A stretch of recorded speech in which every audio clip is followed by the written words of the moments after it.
Welcome back if you've been with us a little bit, or welcome if you're just joining us. We are at the famous Heidelberg Project, the entire block of Heidelberg Street in the city of Detroit, one of the more famous landmarks here. Retired TV reporter Bill Proctor's mission? Freeing innocent people behind bars. He's hosting an online fundraiser for a man locked away in Muskegon. It's the art community in the entire city of Detroit stepping up for a cause today, and that cause is a fellow named Ray Gray. He is a wrongfully convicted man who has been in the Michigan prison system since 1973.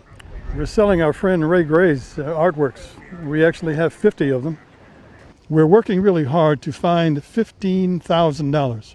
The money to cover legal costs for a new hearing. Supporters of Ray Gray, now 68, say they've got evidence that would clear him of a murder 47 years ago. Obviously, some of Ray's work is still with him in prison, but his wife is lucky enough to have 70, maybe 80 pieces, and we've chosen a few, and we're making them available.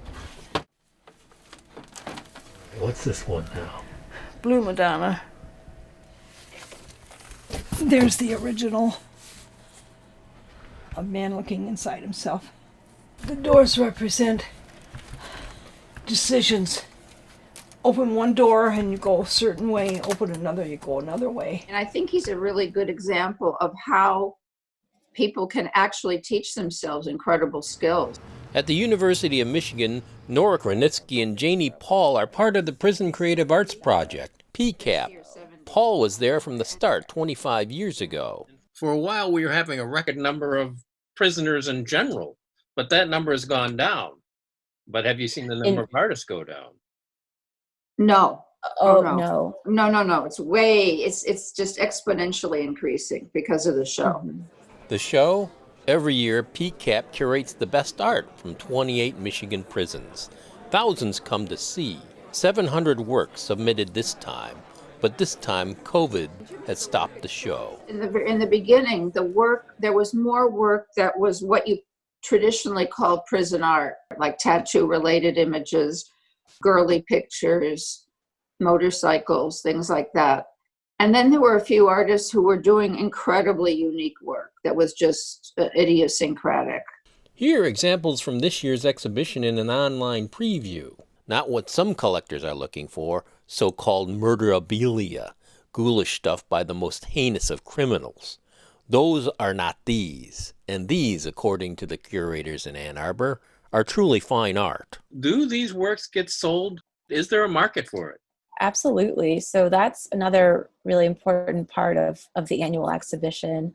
At the artist prerogative, all of the artwork is for sale, and the proceeds of every sale go back directly to the artists themselves. I think that last year, the cumulatively PCAP sold over $25,000 worth of art. I think the total was closer to $27,000. This is the one I was telling you about. Moving them around makes me Nervous? I think if the DIA curators saw what you're doing here, they wouldn't feel too good. Oh.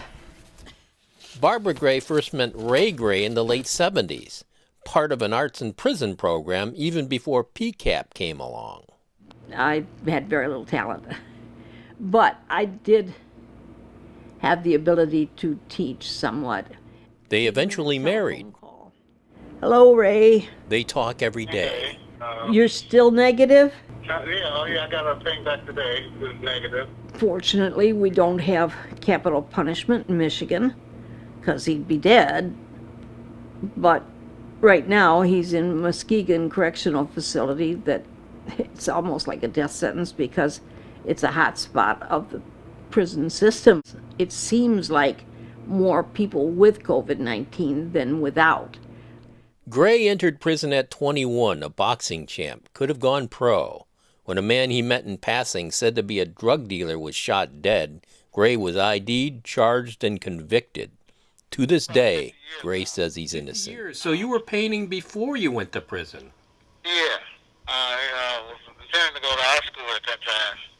But I've been involved in art since I was about 5 years old. Really? Yeah, my father was an artist, and my mother. Does art help you as you go about your day? Do you do a lot of it on a given day? Yes, it's sort of my religion. It helps. It helps greatly. I guess you can call it a form of escapism, but I don't look at it in that manner. You know, sometimes I paint things that I don't even fully understand myself.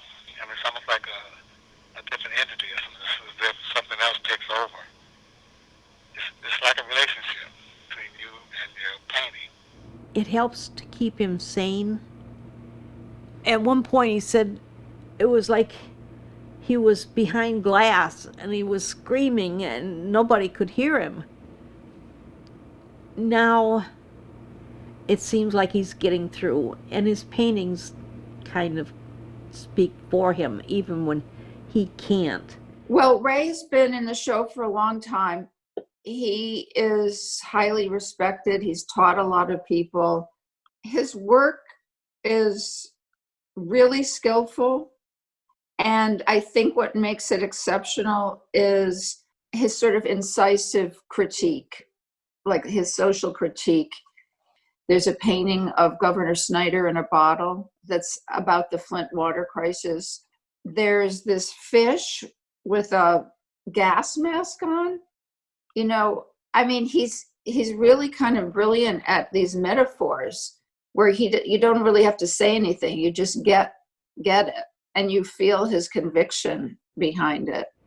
Many of his pieces aren't just portraits, they tell a story. And I think that's another thing that makes him different. What about the Ray Gray story? Will that change? His supporters want to bring evidence never presented showing he couldn't have done the killing. They say they know who really did, although that man has died. How are things going in terms of you getting out of prison? Well, I talked to my attorney yesterday, and there's some real positive things that's beginning to happen. There's some things that are being re-looked at. In the meantime, more paintings wait to be sold for the Free Ray Gray Legal Fund. So far, they've raised about $2,500 of the $15,000 goal. He honed his talent over many years on the inside. I can only imagine how wonderful his work would be had he had a chance to attend that art school and to flourish on the outside as a free man. You can find more at onedetroitpbs.org or subscribe to our social media channels and sign up for our One Detroit newsletter.